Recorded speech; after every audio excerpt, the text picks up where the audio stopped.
Hello મિત્રો, જય શ્રી કૃષ્ણ. મારી હોમ કુકિંગ રસોઈની ચેનલમાં તમારું સ્વાગત છે. આજે હું સવારનો હેલ્ધી અને ટેસ્ટી નાસ્તો દાળ ચોખાનો મિની હાંડવાની રેસીપી શેર કરવાની છું, જે ઇન્સ્ટન્ટ અને સહેલી રીતે બની જાય તેવો ટેસ્ટી નાસ્તો છે. આ રીતથી તમારો હાંડવો કોઈપણ પ્રકારની ઝંઝટ વગર એકદમ સરળ રીતે ઝટપટ તૈયાર થઈ જશે.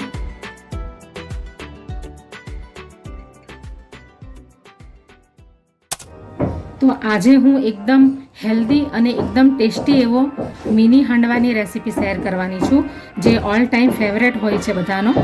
તો એના માટે મેં આ 2 વાટકી ભરીને ચોખા લઈ લીધા છે. આ 100ના મસૂરી ચોખા છે, તો 2 વાટકી ભરીને મેં આ ચોખા લઈ લીધા છે. તમે કોઈ પણ બાસમતી સિવાય તમે કોઈ પણ ચોખાનો ઉપયોગ કરી શકો. અને 1 વાટકી મેં ચણાની દાળ લીધી છે, અને પોણી વાટકી મેં તુવેરની દાળ લીધી છે, અને અડધી વાટકી મેં મગની ધોયેલી દાળ લીધી છે, અને અડધી વાટકી અડદની દાળ લીધી છે, અને આ 2 ચમચી જેટલા મેથી દાણા છે. તો હવે આપણે આ બધી સામગ્રીને આપણે મિક્સીની અંદર ગ્રાઇન્ડ કરી લઈશું. સૌથી પહેલાં આપણે આ બધી સામગ્રીને કોટનના કપડાથી લૂછી લેવાની છે, એટલે એની અંદર જે કંઈ બી પાવડર, ડસ્ટ જે કંઈ બી હોય એ બધું નીકળી જાય, કારણ કે આપણે આ બધી વસ્તુને ધોવાની નથી. હવે આપણે આ દાળ ચોખાને મિક્સ કરી લઈશું.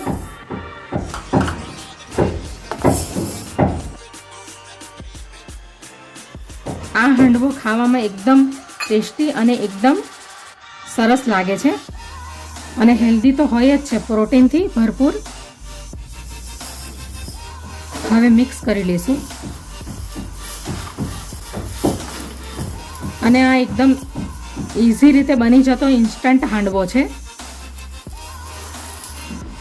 હવે આપણે એને મિક્સીમાં ગ્રાઇન્ડ કરી લઈએ. હવે આપણે થોડા પ્રમાણમાં લઈને આપણે પીસી લેશું.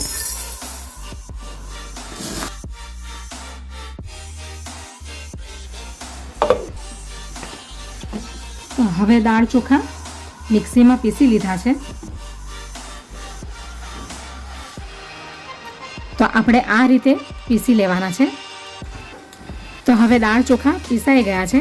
તો આપણે આને આ રીતનું પીસવાનું છે, દરદરો, એટલે કે સૂજી આવે ને એ ટાઈપનું આપણે એનું લોટ કરવાનો છે. તો એકદમ ફાઇન નથી આપણે એને પીસવાનું, આ ટાઈપનું પીસવાનું છે.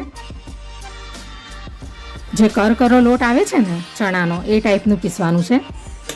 આવી જ રીતે આપણે બધા દાળ ચોખાને પીસી લેશું. હવે આપણે એને એક વાસણમાં કાઢી લઈશું.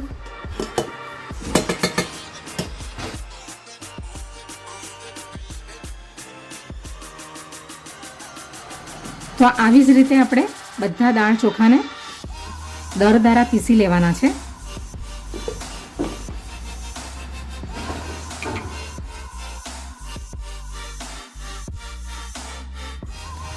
હવે તમારે જેટલા પ્રમાણમાં હાંડવો બનાવવો હોય એટલા પ્રમાણમાં તમારે આ લોટને લઈ લેવાનો, અને બાકીના લોટને તમારે એરટાઇટ બરણીમાં ભરીને મૂકી દેવાનો. તો એ લાંબા સમય સુધી ફ્રેશ રહેશે. તો હવે આપણે જોઈતા પ્રમાણમાં લોટને એક બાઉલમાં લઈ લેશું.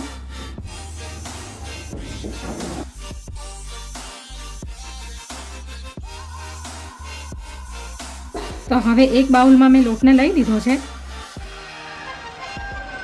1 વાટકી ભરીને આપણે ખાટું દહીં નાખીશું અંદર, અને એ જ બાઉલમાં પાણી નાખીને આપણે 1 બાઉલ પાણી નાખી દઈશું.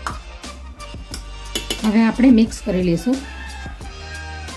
આપણે ઇન્સ્ટન્ટ હાંડવો બનાવવાના છીએ, એટલે ખાટું દહીંનો જ ઉપયોગ કરવાનો.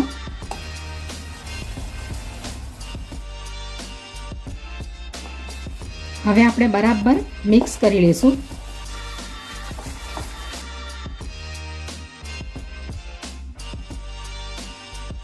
તો હવે બરાબર આપણે મિક્સ કરી લેવાનું છે, અને હવે આપણે એને ઢાંકીને અડધો કલાક સુધી રાખશું.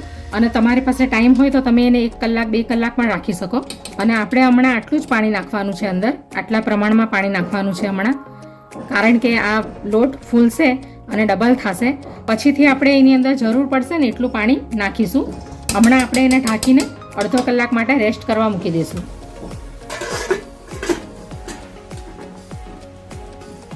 તો હવે અડધો કલાક થઈ ગયો છે, 30 મિનિટ. તો લોટ સરસ ફૂલાઈ ગયો છે.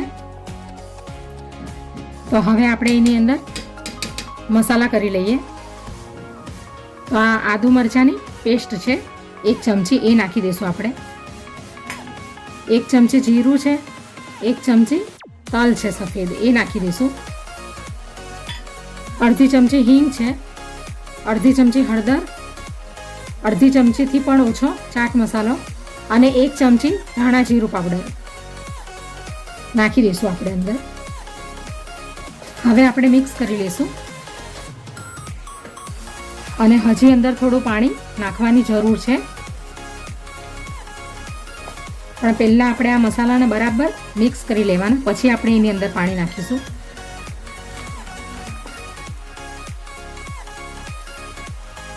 હવે આપણે એની અંદર અડધી વાટકી જેટલું પાણી નાખીશું.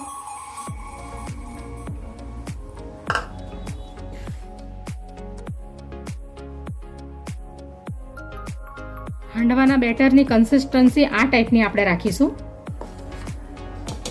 હવે એની અંદર આપણે વેજીટેબલ્સ નાખી દઈશું. તો અડધી વાટકી વટાણા લીધા છે, અડધી વાટકી કેપ્સિકમ લીધા છે ઝીણા કાપીને, અડધી વાટકી કોબીજ લીધું છે ઝીણું, અને અડધું ગાજર લીધું છે 1 વાટકી, એ નાખી દઈશું અંદર. અને 1 મુઠ્ઠી લીલા ધાણા. હવે આપણે એની અંદર સ્વાદ અનુસાર મીઠું નાખીશું.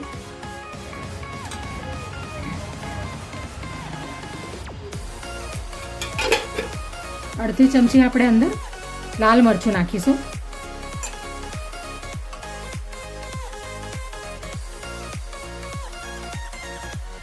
હવે આપણે એની અંદર શેકેલા સિંગદાણા નાખીશું.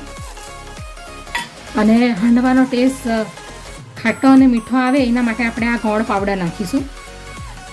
તમારે સાકર નાખવી હોય તો નાખી શકો. હવે મિક્સ કરી લઈશું બરાબર.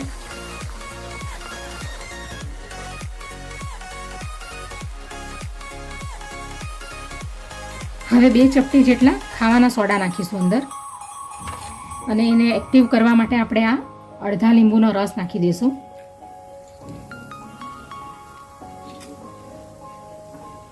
હવે આપણે એકદમ બરાબર મિક્સ કરી લઈશું.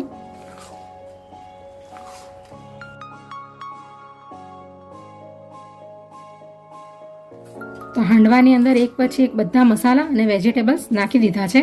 તો હવે આપણું બેટર રેડી થઈ ગયું છે. તો હવે આપણે હાંડવો બનાવવાનું સ્ટાર્ટ કરીએ. તો હવે ગેસ ઉપર જાડા તળિયાવાળી કઢાઈ મૂકી દીધી છે. હવે આપણે એની અંદર તેલ નાખીશું.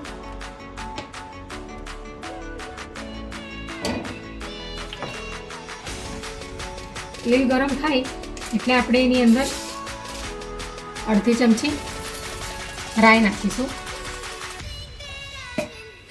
રાઈ ફૂટી જાય એટલે આપણે એની અંદર 1 ચમચી સફેદ તલ નાખીશું. કડી પત્તા નાખીશું. હવે આપણે હાંડવાનું બેટર નાખી દઈશું.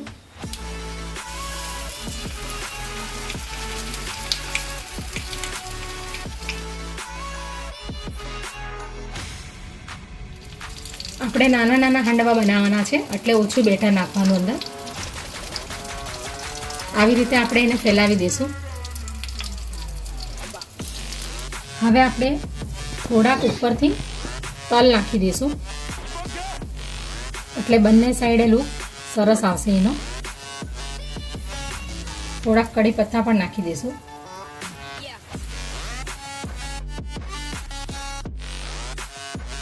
એક ચપટી જેટલું કાશ્મીરી લાલ મરચું નાખી દઈશું. હવે આપણે એને ઢાંકીને રાખશું 7 મિનિટ સુધી, અને એ બી સ્લો ફ્લેમ પર, એટલે ધીમા તાપે એ બરાબર કૂક થઈ જાય. તો હવે 7-8 મિનિટ થઈ ગઈ છે. હવે આપણે ઢાંકણાને ખોલી નાખશું. તો હાંડવાનું ઉપરનું જે બેટર છે બધું ડ્રાય થઈ ગયું છે. તો હવે આપણે એને પલટાવી લઈશું.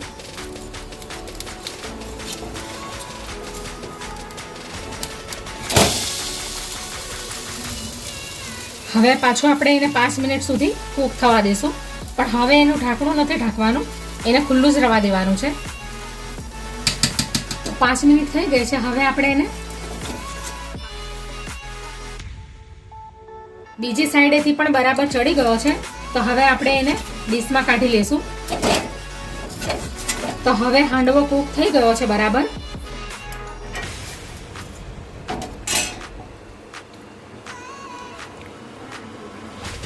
તો એવી જ રીતે આપણે બીજો હાંડવો પણ તૈયાર કરી લઈશું.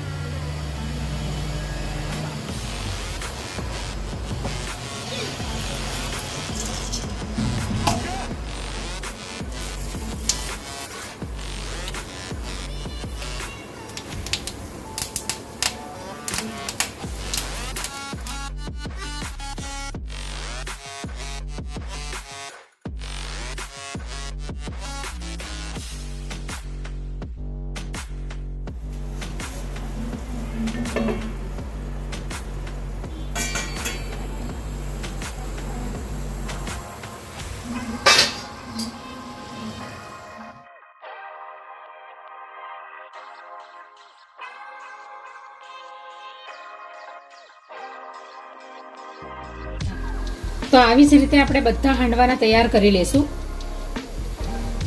તો મિની હાંડવા તૈયાર થઈ ગયા છે. તો હવે આપણે એને ડીશમાં સર્વ કરી લઈએ.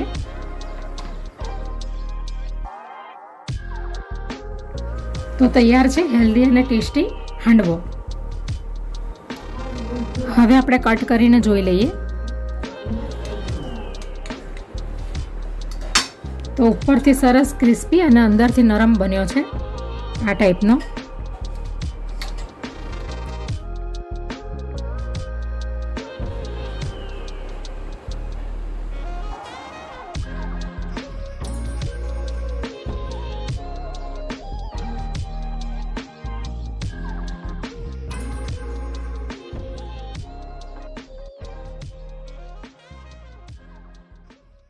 Audio Jungle.